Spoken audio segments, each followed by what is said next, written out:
So thank you again for being here today. We're going to discuss career empowerment. What should you do when your job isn't cutting it? If you haven't attended one of my events before, my name is Dr. Benjamin Ritter. I've been operating in the field of leadership and career development for the past decade. I'm also a talent development executive, so build leadership and talent development programs within organizations. I'm passionate about career development.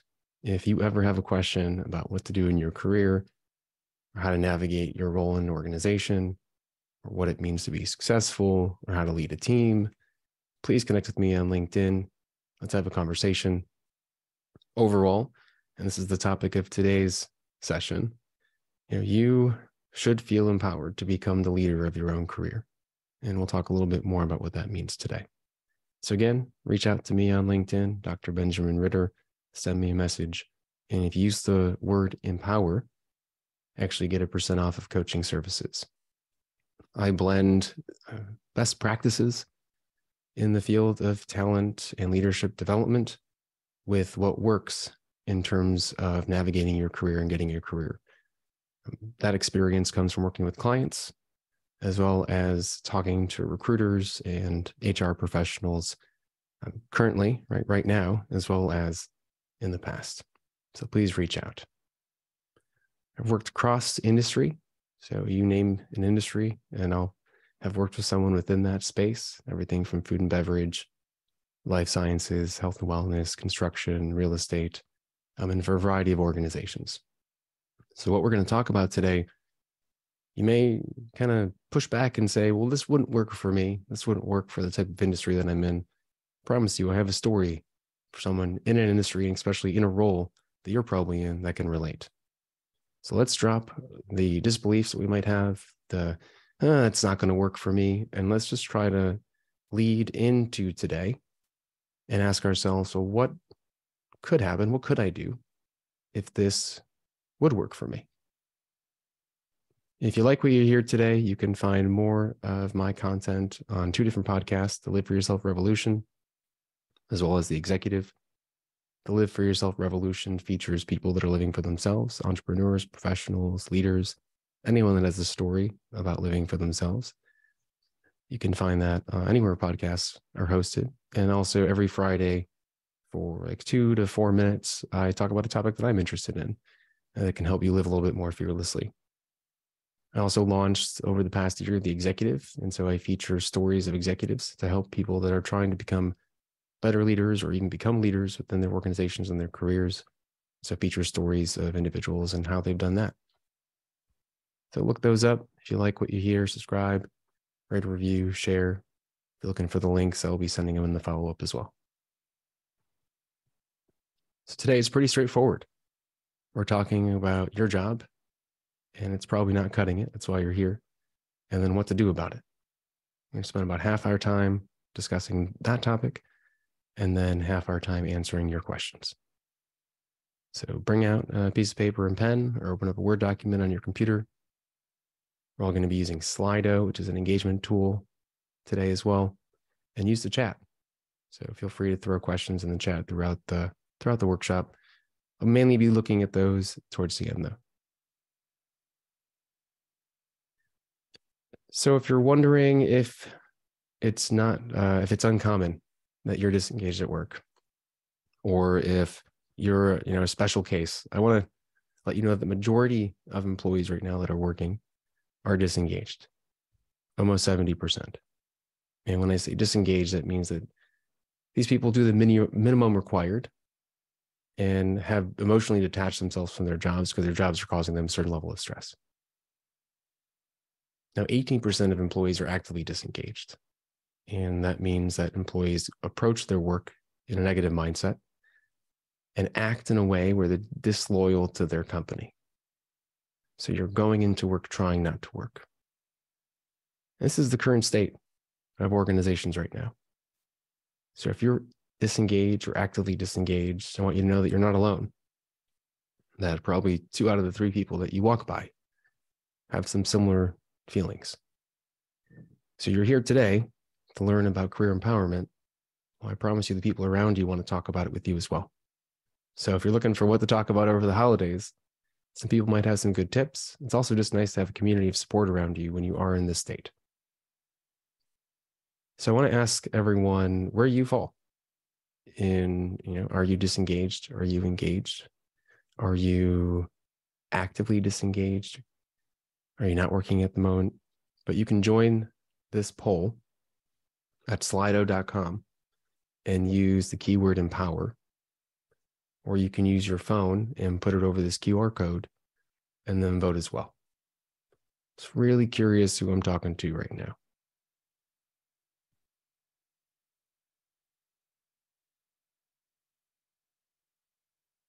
Okay, we have some people voting.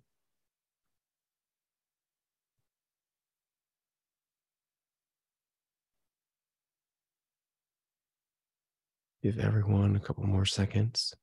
So we have disengaged and engaged. And like that, we have some engaged people at work here today. That's wonderful.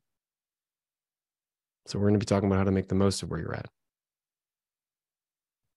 But for the disengaged, we have some tips too. Okay, thank you all for voting. So it sounds like we have some people that are happy at work. But I'd say if you're unhappy at work, what tends to happen is we become disengaged, and that tends to lead to active disengagement. And so you become, that 70% or that 20% of employees that are going into work emotionally detached, starting to give up, and then eventually giving up.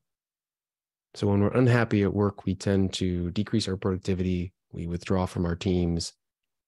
You might not make a meeting that's scheduled, or you might cancel a meeting that is scheduled, or you might work a little bit less hard, or not put in the extra hours, or not volunteer for work that comes up, or during your one-on-one, maybe not talk a lot about, the work that you're doing or anything outside of work itself. You don't really see the purpose in investing anymore in your job. When you become actively disengaged, that's when mistakes really start happening. That's when you pull back completely. That's when you can't really answer questions about the day-to-day of your work overall. And it tends to include a lot of negativity about work itself. Usually a day doesn't go by where you're not complaining about your job when you're actively disengaged. And honestly, if you're actively disengaged, that can eventually lead to burnout too, because you're usually putting a large amount of emotional stress on yourself. So when you're unhappy at work, we tend to start to give up on our job and our employer, and eventually we just give up. We lose faith in our job. We lose faith in our organization. This tends to happen with people that are unhappy at work. This is kind of the default. And it's pretty much a self-fulfilling prophecy. So if you are disengaged, I don't know anyone that that something has happened at work without them being accountable for it to change the game. Disengagement tends to lead to either more of the same or worse working situations, because you're not investing in your relationships, you're not volunteering for work, you're making more mistakes. Ultimately, you burn bridges, or you don't actually help your future career. And you either get low from the position, get let go of the position, or cause yourself more stress and anxiety, or you leave and find a new job. And disengagement is a choice that leads to these outcomes. And a lot of clients that I work with are disengaged, and we actively change that to become engaged. But disengagement in itself, by itself, will lead to a negative outcome. Now, eventually it might be positive, because everything in our career leads to a positive outcome. If we leave a job, we'll find a new job. It's okay. Things eventually work out if we are on a path and working towards the goal. We don't give up. But ultimately, if we're disengaged, we're not helping ourselves in our current situation. So what if when we were unhappy at work, instead of either becoming disengaged or actively disengaged, we decided to become empowered? So what does it mean? What does it mean to actively become empowered? So what comes to mind for you when I say, well, you can be empowered instead of disengaged? What words come up for you with thoughts?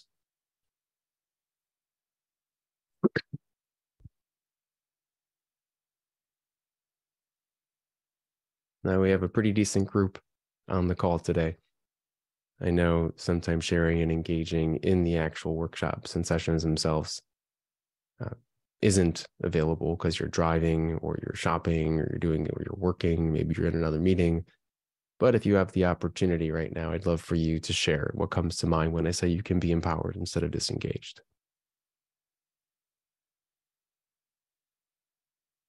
Mm-hmm.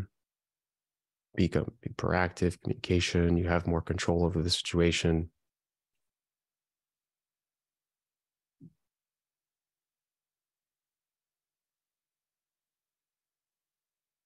What comes to mind when I say you can be empowered instead of disengaged?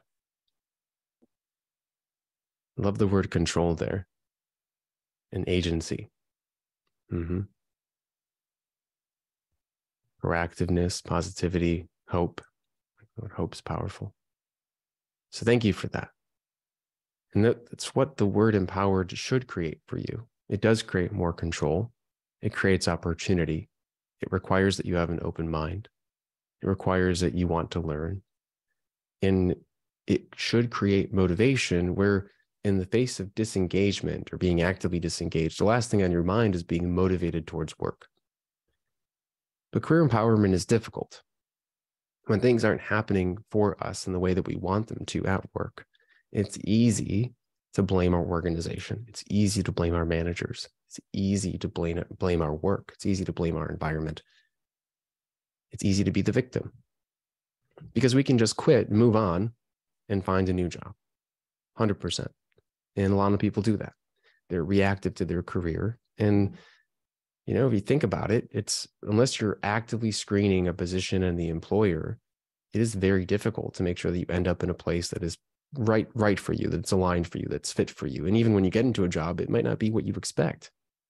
And so it's easy to blame the position and just say, I chose wrong. Let's find something new. But career empowerment requires that you accept any situation that you're in, you accept that you're accountable for it, and you accept that you can change it, that you believe anything is possible.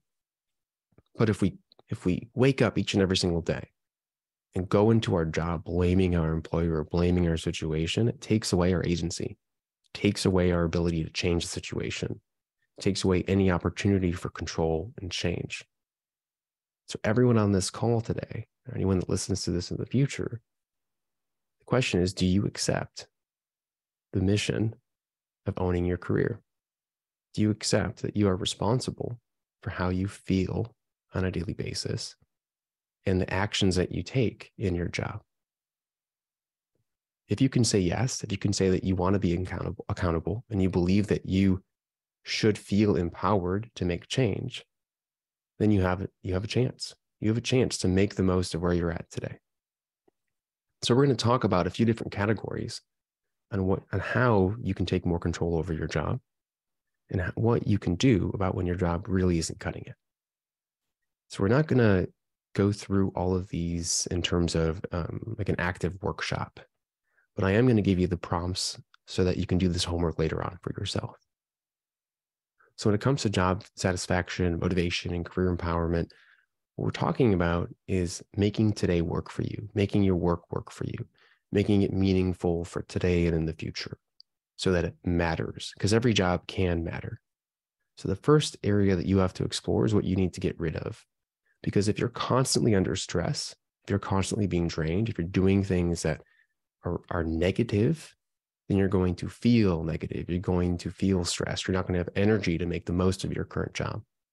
So what you want to do is explore the top 1 to 3 things about your actual job that are causing you the most stress. And you want to list the 1 to 3 things from a people perspective that are causing you the most stress. That could be relationships with people. It could be your boss even. But you want to get really specific about the things that are draining you. And then you just problem solve. And you might be too stuck in the ick, right? The stress to be able to solve these problems yourself. But if you can identify them, that's the first step. And then activate the people around you. Ask them for help. Every problem that we have that is causing us stress can be changed. We can stop doing it. And by the way, we can stop doing a lot of things and be okay. Even just in general working, sometimes I work with clients that are really stressed, that have a hard time with boundaries. I go, how long do you think you can go without working before you get fired, before questions get raised? The answer is usually pretty long. And so if you know that, then you can stop one activity, or you can strategize around stopping one activity. So can you just stop it? Can you delegate it out? Can you change the actual thing that you're doing? Can you minimize its impact on your day? This is huge actually for relationships. Can you minimize interactions with individuals? Can you continue what you're doing, but reframe it and reperceive it in terms of applying more meaning to it or understanding why it's important? Can you continue it, but get support around the activity itself too? Because sometimes the stress is we don't feel recognized, we don't feel supported, or we don't have the resources that we need for the actual task. So each thing on your list should take probably 20 to 30 minutes to problem solve, maybe even longer, because you have to detach yourself from the story that you have towards it and then be able to actually problem solve. And just because you have an idea doesn't mean that that idea is going to be able to be implemented. So then you also have to go have conversations around changing the thing that's stressing you.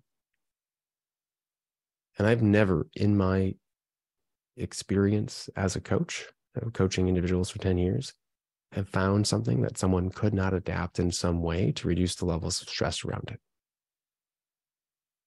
So this is the first homework assignment. Once you explore what you need to get rid of, take a look at what you need more of. So you're doing the same activity, but for things that actually energize you. So tasks that you really enjoy and look forward to, people that you want to engage with more. And then you get specific about these things and you try to orient your day to include more of them. So if you have a really draining task, really stressful task, you can sandwich that by tasks that fill you up and energize you. And too often people that have tasks that drain them, they have a whole day of tasks that are stressful, which is very difficult to deal with. It's hard to feel energized during your day or empowered or want to put in the extra effort to anything for your career when your entire day is filled with draining activities.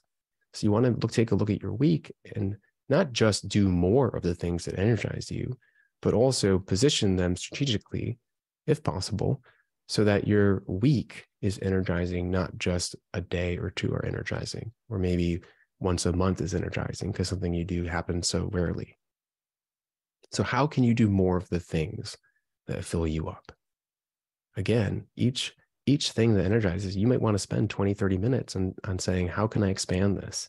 How can I do more of this? How can I structure my job to include more of this? How can I structure my day to engage with more people? And this might be just you reaching out and sending an email or making a phone call to people that energize you, that you enjoy working with, or asking them what projects they have and doing more work with them. All of this is possible, but we have to feel empowered to do it.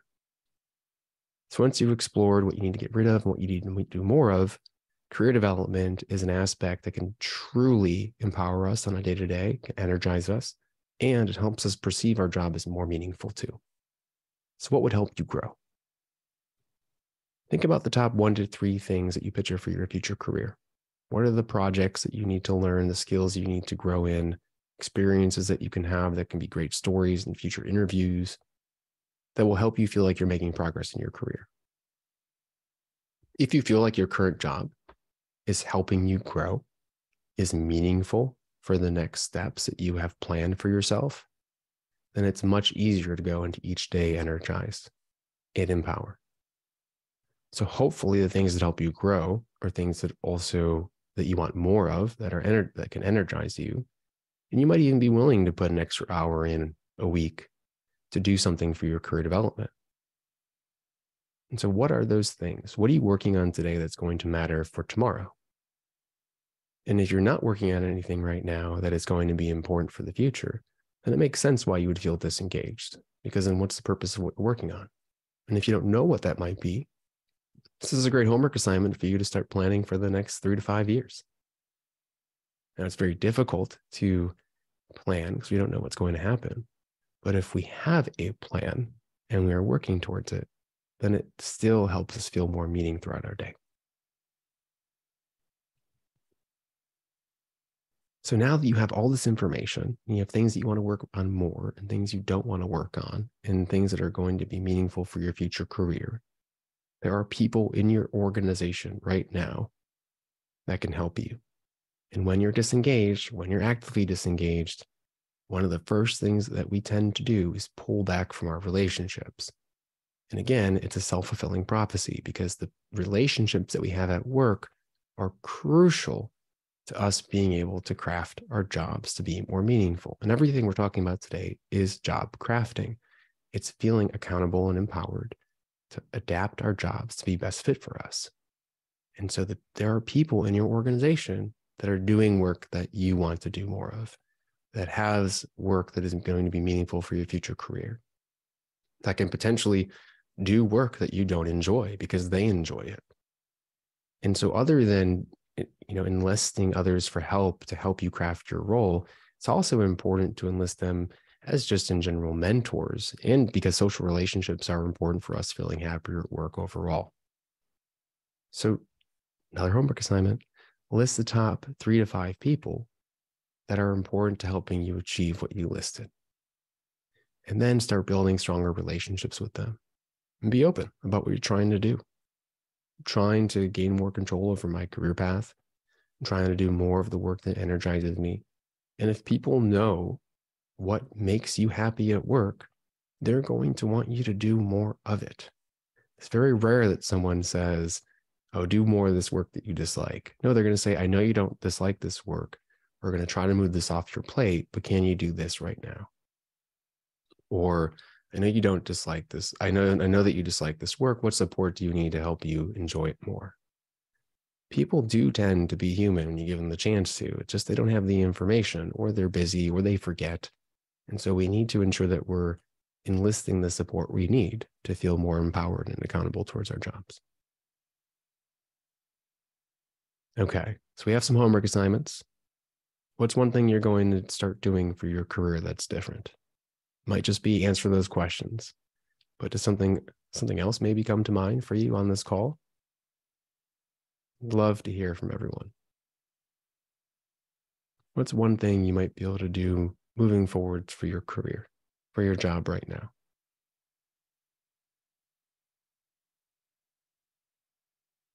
And when you share with others, it helps them too.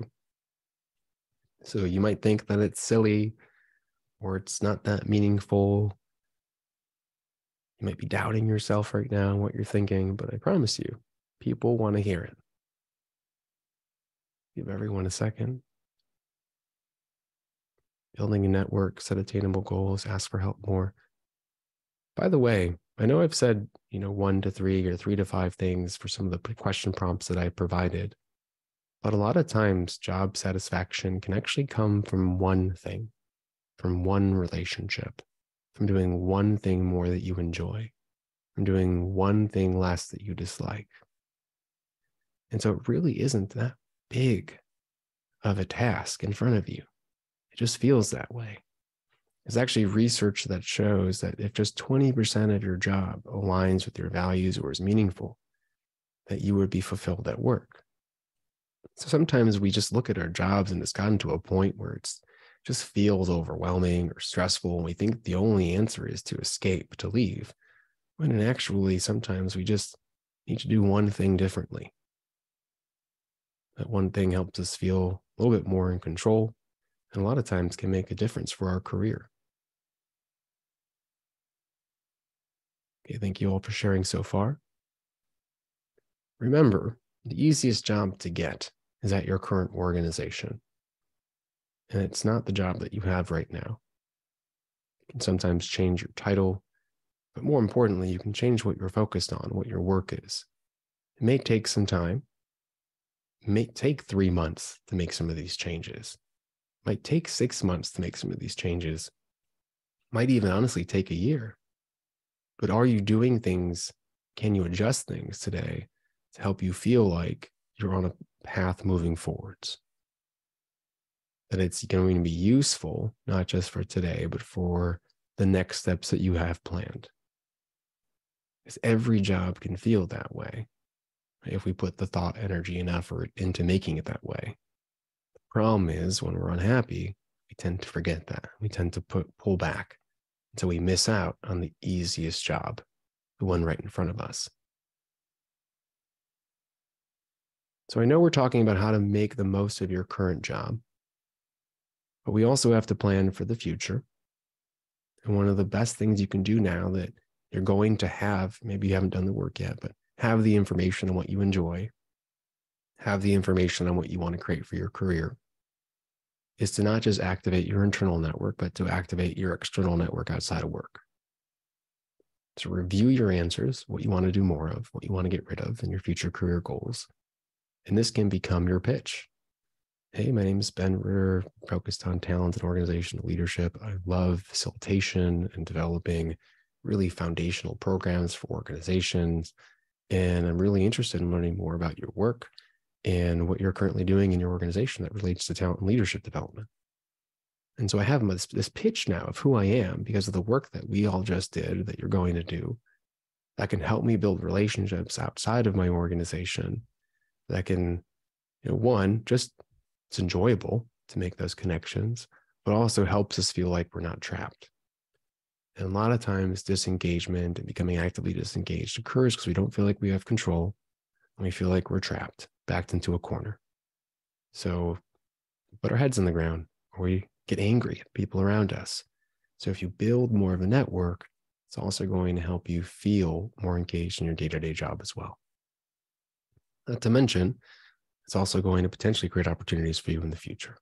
So please do not discount this. Once you get this information, once you start activating your internal network, do the same thing and start activating your external network. You could be talking to friends and family, you could be asking for introductions. More importantly, it's cold outreach on LinkedIn or people that you think are interesting and doing a job either at your level or above where you're currently at. That can be scary. I have some other content on activating your network, especially leveraging LinkedIn. If you'd like to take a look at it, just send me a message and we'll talk and I'll share those links too. Everything we've talked about so far today is about choosing to be the leader of your own career. It's saying that I'm not going to give the control away for my job and for my professional career, which is only over when you decide that it's over. We all have a very long time left in our career. It's saying that I am responsible for it.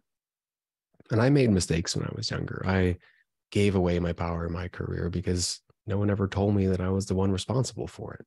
And when you don't feel like you are the leader of your career, you blame other people. You become the victim. So if there's just one thing you take away, it's can you wake up each and every single day and say, I have more control than I think I do, and I can create what I want to create for my job today and for my future career. And I've pivoted multiple times in my career itself. And in, looking back, a 3-year pivot, 5-year pivot, sometimes just a year pivot happens pretty quick. And so if you're not happy right now, start doing things in your job today to make it so you will be happy in the future. Because change does take time. We can enjoy the process as it goes. So in summary for everyone, really ask yourself and answer these questions. What do you need more of? What do you need to get rid of? Make sure that you feel that your job is going to benefit your overall career.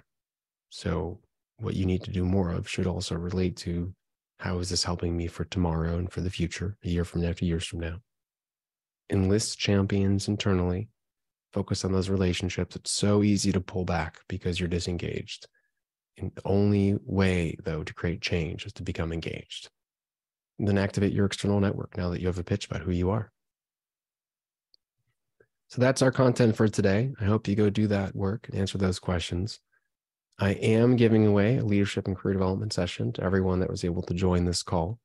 So if you want to enter this giveaway, scan the QR code up at the top of the screen. You can open the camera app on your phone and then enter in your email, and I'll be following up with the winner right after our session. So I'm going to leave this up just for a few seconds. Don't worry, your email will not show up on the screen for everyone to enter the raffle. So give everyone about 30 seconds to do this, and then I'll move forwards into the Q&A portion.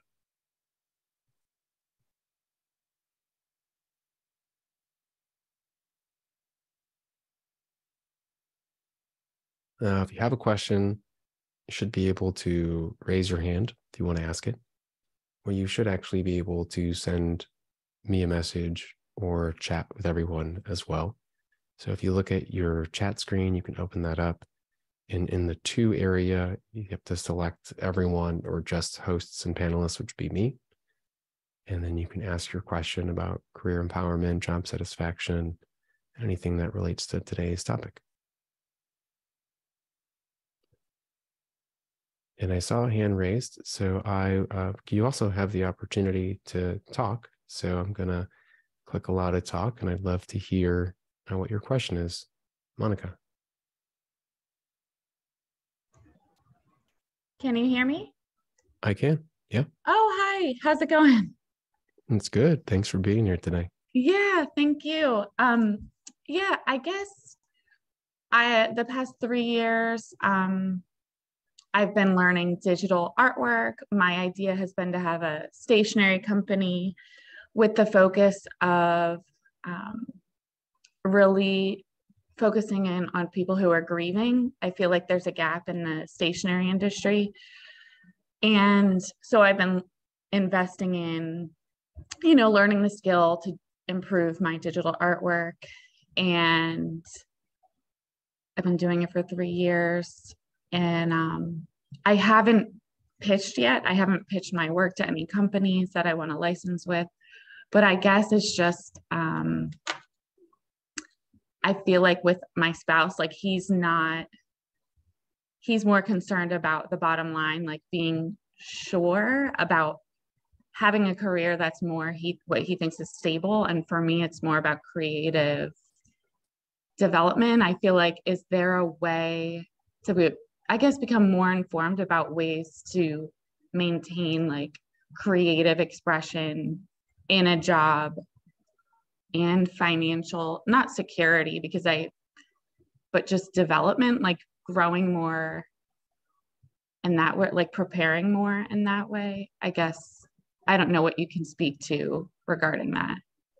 Yeah, so first thing that comes to mind is if you want to launch a business and see an opportunity for it, launch it, right? Until we get sales, right? It's a hobby, not a business. And okay, the only way to also prove that it's financially feasible is to start making sales. And so sales are just conversations with people that want your product and them understanding that what your product is actually going to serve a need that they have. totally. So once you start selling, you never know what can happen from there. But if you don't start, you're never going to know. And you're going to have this question around financial stability. Yeah. So just wanted to say that I know that wasn't the actual question, but it sounds like it's how do I integrate my desire for creativity into a full-time job? Yes, exactly. Yeah. And so there are jobs out there for every type of person, Monica. And so if you know the things that energize you, and so when you say creative expression, what do you mean by creative expression? I want to have a job where I'm constantly being challenged or growing. Like you talked about feeling stuck. And I know for myself that about any job I've been in every 2 years, I kind of feel that and just want to try something new and be challenged more. So I know,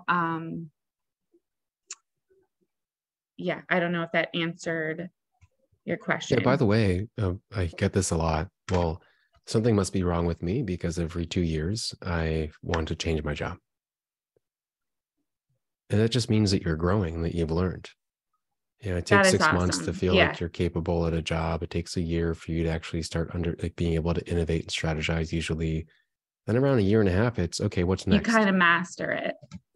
Yeah. And so everything we talked about today around those prompts around career empowerment is helping you not get bored, honestly. Yes. And helping you feel like the job is still the job for you. But to do that, you need to have conversations with your boss about improving your job so that's more aligned with what you want next in your career. And if that's not possible at your current job, is there an internal promotion? Is there a job we can create? Or honestly, is there a new job potentially for you out there?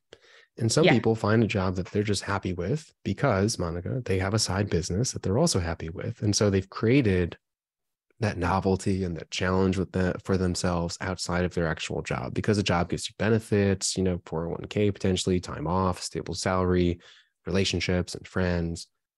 And so you can do that all out through your side gig, which you kind of have a leg up on right now. That's something that you've created and that are launching. But for the Yeah. job itself, it's, are you having conversations that go along with the fact that you're getting bored at work so that you're not bored anymore? And that is, what challenge do you want next? So what you look for at another job, can you create that with where you're at? Yeah. And that might be a different creative expression or a different level of creative expression, or it could be anything, but you have to ask Yeah. yourself, what am I looking for in another job? What would make me leave? And then can I create that with where I'm at? Yeah. So right now I'm a substitute teacher, which you really can't level up. And I'm not certified as a teacher, so I couldn't get without further certification. And I knew this was going to be like sort of a transition from staying at home for 9 years with 3 kids to Yeah. work. And I wanted to do art therapy. And now that's just not, getting certified as an art therapist will take 3 years and an exponential amount of money. So I want to create my own art as therapy. But then, like you said, I think it's just going for the next step, having a job that I can make money during the day, and then in my free time, building that business that I ultimately want to do. I feel there's a lot of interesting components where you can find happiness. And that might Okay. be in subbing a certain way for certain types of schools. It might be an online educational platform that you have experience that you could be a part of. It could be assisting in other ways, art therapy. And it could, as you mentioned, also be your business. So I appreciate you sharing all that. It seems like the paths in front of you all have some semblance of happiness and potential in front of them, but it's about finding one and testing it out, investing in it for a little bit and seeing if it's something you want to invest in more. Okay. Yeah, I appreciate it. Thanks for your time. Yeah, thank you, Monica. And I see in the Q&A section of the webinar, which you can ask your questions there or on Slido, that the chat is disabled. And so I appreciate that. Thank you for letting me know. But please, you can input your questions in the Q&A section on the webinar itself, or you can raise your hand like Monica did. So with Fiona, thank you for saying you appreciate the webinar. And do you have any tips on going for remote work or working overseas? So for remote work, it's just, are you screening jobs that are remote? There's a ton of remote work out there. There's the job boards that allow you to put that filter on. So I just say, don't interview for jobs that are not remote. Don't go through a job that's in person, hoping that you're going to be able to get that job remotely at the end. Save yourself some time and stress and headache and go specifically for remote work itself. You can also offer your services as a consultant remotely. And there's a lot of opportunity depending on what your skills are, looking at Upwork or any of the freelance websites too, to do more positions that are either contract or freelance and get experience working remotely as well. But just overall, companies are hiring for remote workers. So I'm not sure exactly if there's any other context there. And when it comes from working overseas, you want to look for companies that are overseas that you potentially can work for and still within your location, or look for companies that are global. Actually, the number one tip would be to find a company that has offices in the area that you're looking for and offices locally, and then get into that organization and then see what their opportunities are for you to work internationally as well. But a lot of remote organizations will allow you to work remotely for half the year for insurance reasons. So there's a lot of opportunities in terms of working overseas, depending on how you want to strategize that. And I saw that Atif had a question, had his hand raised. Did you want to share your question verbally, or do you want me to read the text?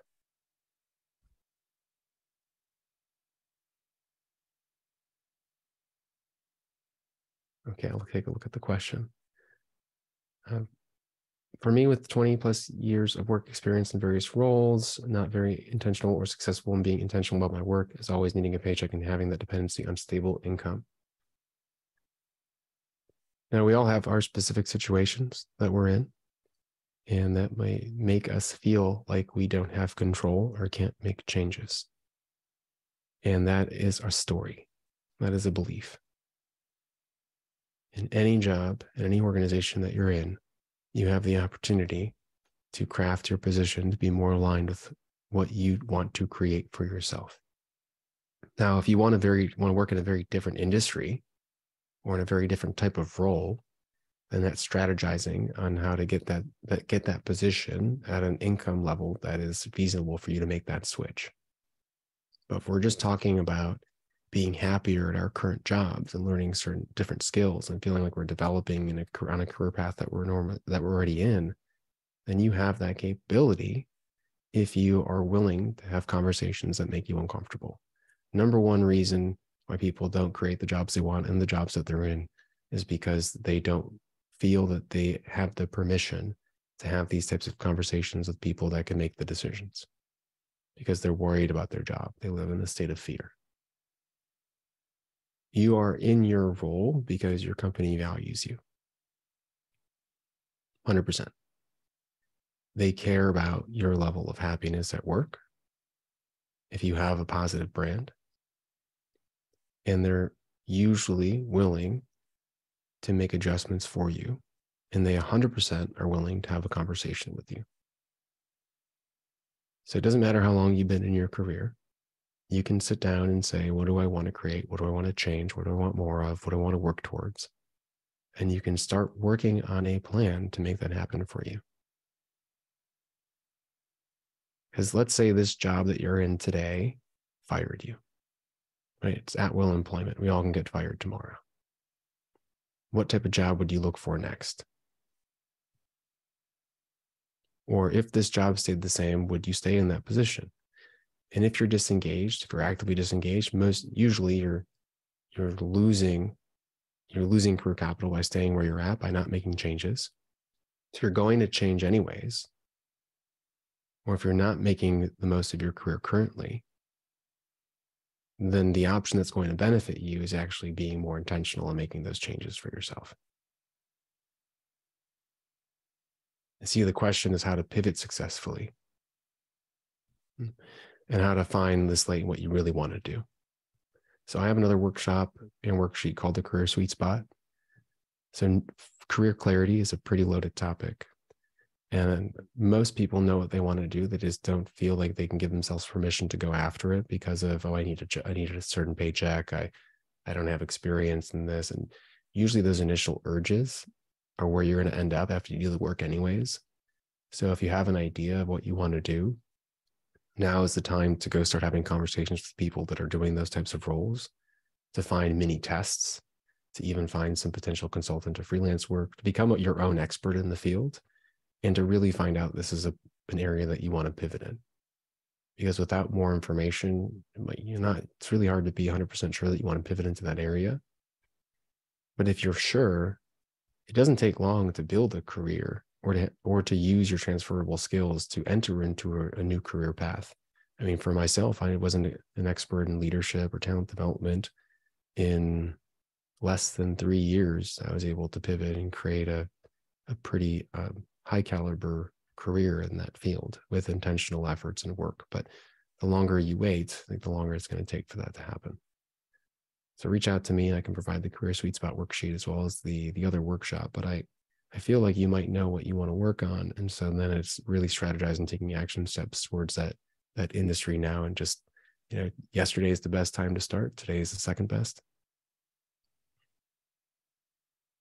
Let's see, we have a question. I've been with my organization for 11 years. In May, I began to have conversations about the evolution of my role that is making what I've been doing for the past 2 years and where my passions and official job description, title, and compensation. How long do you wait for the changes to actually be made? How hard do I push before I give in? As I mentioned during the workshop, thank you for the question. This is a process. I think 2 years is a long time.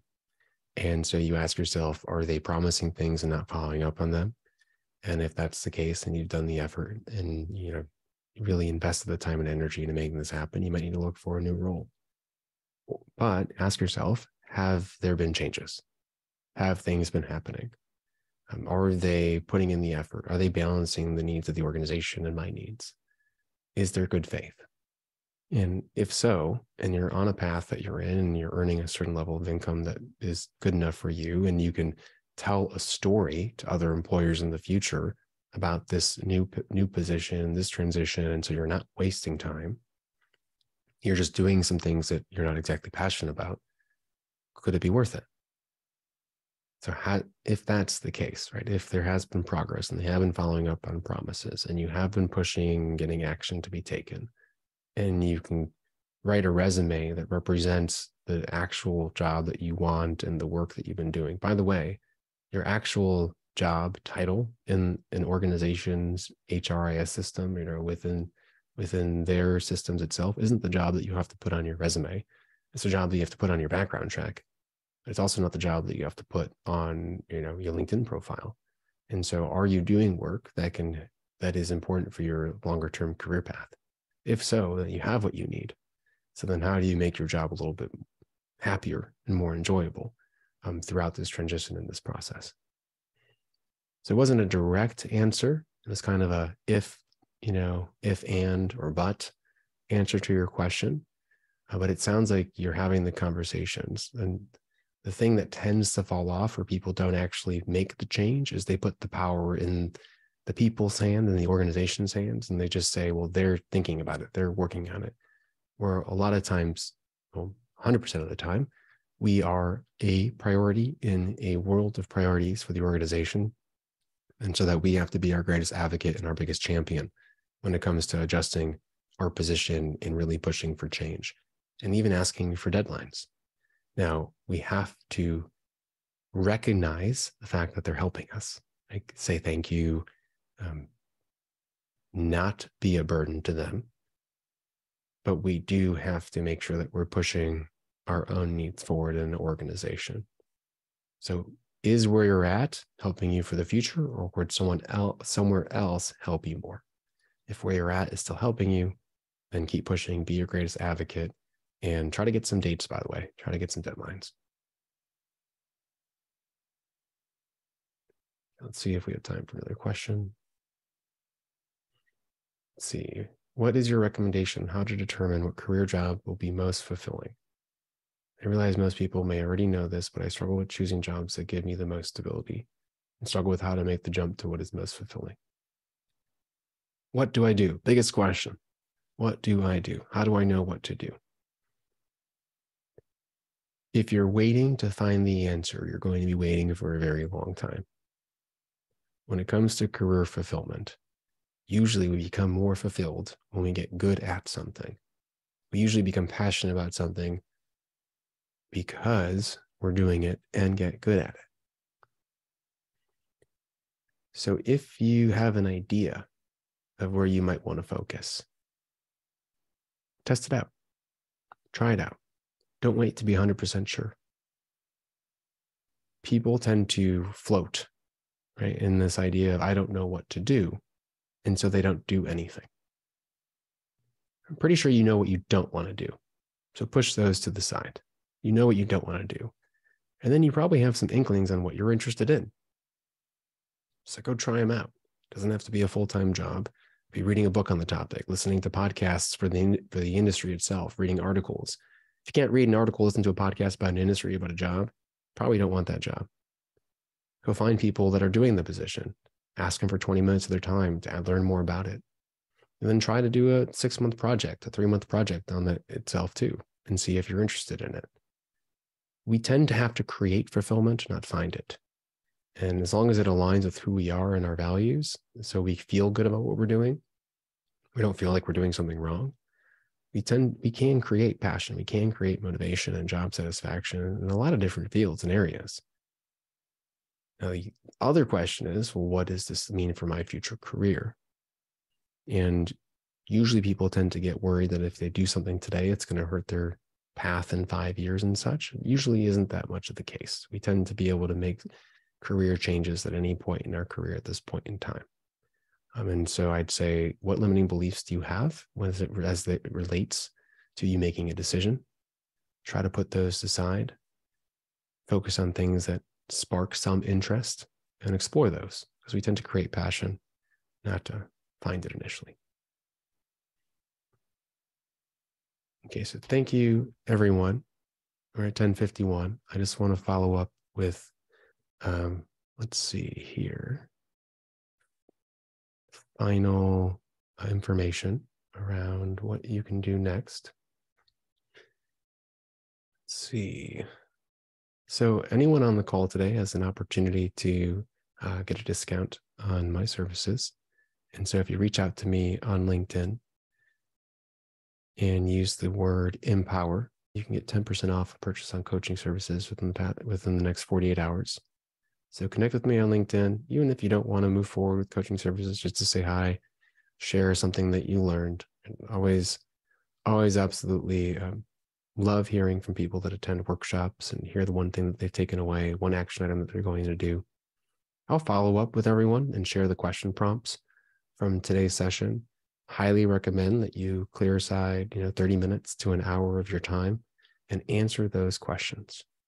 Please spend the time answering those questions.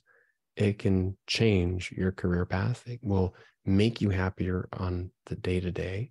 And I spent so many years of my career being the victim, operating by beliefs that I couldn't impact my own levels of job satisfaction and motivation.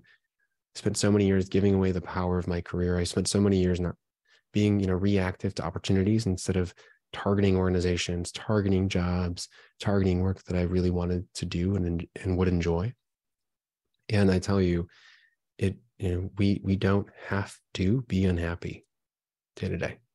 We can create more enjoyment. We are the source of our own stress. And so instead of being disengaged, instead of being actively disengaged, let's choose from today onward to be empowered in our careers and in our jobs. Thank you, everyone. Hope you have a lovely day, lovely week, a lovely year. Happy holidays. And I look forward to hearing from you moving forwards.